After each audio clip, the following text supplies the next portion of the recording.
The Daily Brad Devotions. Today's reflection with Pastor Jeff Eliscopides. Morning, morning! Happy Monday, Pastor! Morning, morning! Talking about seniors. Manong Rudy and Ate Juliet Aboloyan. Na-meet ko kahapon sa restaurant siya while we're having lunch.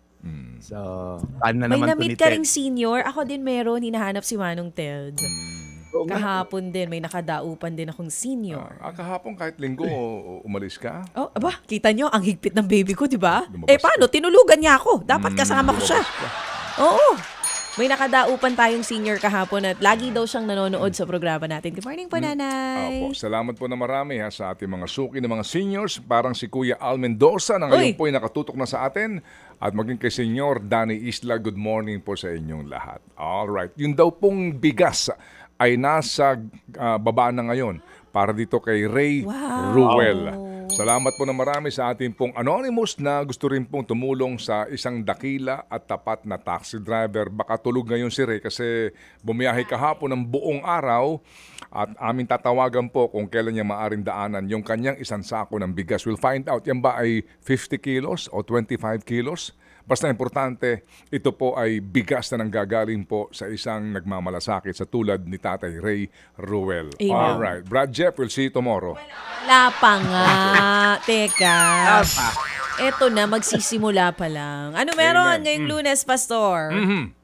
Yes, Lunes na Lunes. Mga galit si Daddy Joe at si Mami Normie Cadena. So, tayo muna, magsasalita muna tayo, Brad Ted. Happy listening din, mga naka-tune in to habang nagdadrive. Jonah, Soleta, ingat sa pagdadrive. And of course, Junjun and Tri na galang. Pag-usapan natin ang blessing na naghihintay sa mga taong patuloy na sumasandal sa karunungan na bigay ng Diyos. May isang nagsabing, isang famous quote na always begin with an end in mind. Ayan, magandang quote po yan. Meron na tayong sisimulang gawin. Tingnan mo, ano ba ending na to?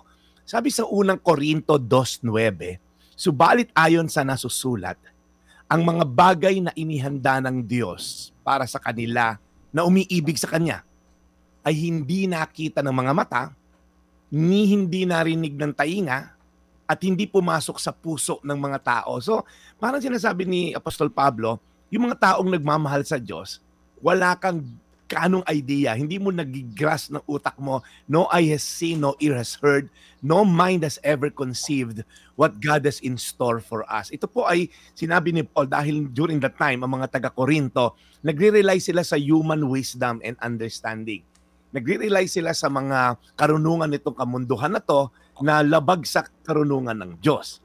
So, God in His presence, ni-reveal po niya sa atin yung mga amazing things na ino-offer niya sa atin. In fact, nung si Jesus po yung namamaalam sa kanyang mga disipulo, sabi niya, aalis lang ako and then babalikan ko kayo. Sabi, magpe-prepare lang ako ng mga mansions or rooms in my Father's house. Sabi, tas babalikan ko kayo and you will be with me forever. Ngayon po, hindi lang natin mag-grasp kasi we rely more on yung mga nakikita natin, diskarte natin, nakasanayan natin. Basta madiskarte ka, mabubuhay ka. Na-apply natin yan sa pansarili nating kakayanan, kung baga. At yun po'y nagdulot ng pagtitiwala sa sarili, sa sistema, sa connection mo sa gobyerno, sa diploma mo, kung may PhD ka, may meron ka masteral, and wala pong masama dyan. Pero kung yan po ang pinag-rely natin, at alam mong kontra sa katuruan ng Diyos, doon po tayo nagkakaproblema. Naging idolatry po na tinatawag. At may isang quote si Tim Keller, isang namayapang pastor sa New York. Sabi niya, what is an idol? Sabi, it is anything more important to you than God. So mas anything. It can be money, relationship, it can be your career, it can be anything. Yung cellphone mo can be an idol. Basta mas mahalaga siya more than sa Diyos. Ibig sabihin, mas pinaninindigan mo itong katuruan na to more than sa katuruan ng Diyos, it can be a potential idol. Sabi pa niya, anything that absorbs your heart, your imagination more than God, and anything you seek to give you what only God can give, yun daw po yung idol. Kaya po mag-ingat lang tayo kasi minsan masyado tayo madaling ma-please ng mundo na to. Hindi natin alam may mas maganda naghihintay para sa atin. Alright? Hindi yan na iba sa isang bata na papunta sa isang buffet ng isang mamahaling restaurant, gusto nang kainin yung kanyang cotton candy. Sabi nung tatay, anak, mas maganda yung naghihintay sa iyo ron sa buffet sa 5-star hotel. Hindi, gusto ko na tong candy. Hindi, masisira anak ang appetite mo. So minsan ang dali nating ma-please sa mga pinapain sa atin ng mundo na to. Again, unang Korinto 2:9, subalit ayon sa nasusulat, ang mga bagay na inihanda ng Diyos para sa kanila na umiibig sa Kanya ay hindi nakita ng mga mata, ni hindi narinig ng tainga, at hindi pumasok sa puso ng mga tao. Tayo manalangin, Panginoon, give us a greater sense of perspective, Lord. Kumbaga, mas malalim na pananaw at mas malayong pananaw. Huwag kaming maging short-sighted na pinapatos namin kahit ano rito sa mundo, kahit mali, illegal, immoral, dahil gusto lang namin masatisfy ang aming sarili. Lord, magtiwala kami sa iyo. Magtiwala kami sa iyong salita. Minsan, parang it doesn't make sense. Magpatawad, magmahal ng kaaway, i-honor ang magulang, hindi ka honor ang magulang ko eh. Magmahal. So Lord, minsan yung mga kautusan mo hindi swak, hindi pasok. Pero Lord, we will still obey you. Because we know, greater things is up ahead. In Jesus' name. Amen. Amen. Amen. Amen. Panginoon, muli ho kami dumudulog sa inyo para alagaan niyo po lagi at gabayan sa kanyang pagmimisyon si Brad Jeff Eliscopides. Bless him, his family, at ang kanyang mga kagapay po sa kanilang simbahan. At Lord, salamat pong muli sa lahat ng mga handang magbigay ng tulong at pagkakataon sa mga Pilipinong deserving at nangangailangan. In Jesus' name we pray. Amen. Amen. Amen. Salamat na marami muli, Brad Jeff. And si Tatay Totoy, batiin mo ng good morning. Tatay Totoy Guanyo, ang gwapito ng Marikina. Ayan, Yes. good morning. So, Tatay Totoy, hayaan nyo, konting tulog na lang. Mag-100 na rin po kayo. Ha? Konti na lang yun. Mga ilang pikit na lang yun, tatay. Oo naman. Brad Ted, nung kasama natin sa buffet si Tatay Totoy, lalagpas pang 100 yan. Lahat kinain eh. Si Pastor may restrictions. Ayan. Si Tatay Totoy wala. Oo naman. Oo. Oh, yan ang quality of life. Yan. Ika nga po, no? Yan ang importante Enjoy na rin po. enjoy ka.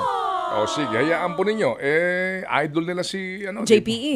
Si JPE kasi ay hindi naniniwala sa kasabihang life is short. Ah. Hindi ba? Sabi niya, hindi naman ah. Di ba? Tama? Sa gabinet. Oo. Tama ba, Brad Ted? Tama ba yung trivia na siya ang isa sa pinakamatandang gabinete ng isang bansa? Nakaupo pa rin. Dumadalo pa rin sa mga cabinet meeting. Actually nga, pinanonood ko yung Marco Polo ngayon sa Netflix. May napansin ako kamukha ni JPE doon sa... Iba yon? Wala yun? Nakakasiguro na iba yun. Sa bagay. Yung panahon ni Kublai Khan. Buti di mo siya napanood dun sa yung panahon ni Albert Einstein. Yuan Dynasty. Ito yung kauna-unahang nasakop ng Mongolia ang China. Nung binuwag nila yung Great Wall of China. Si Marco Polo.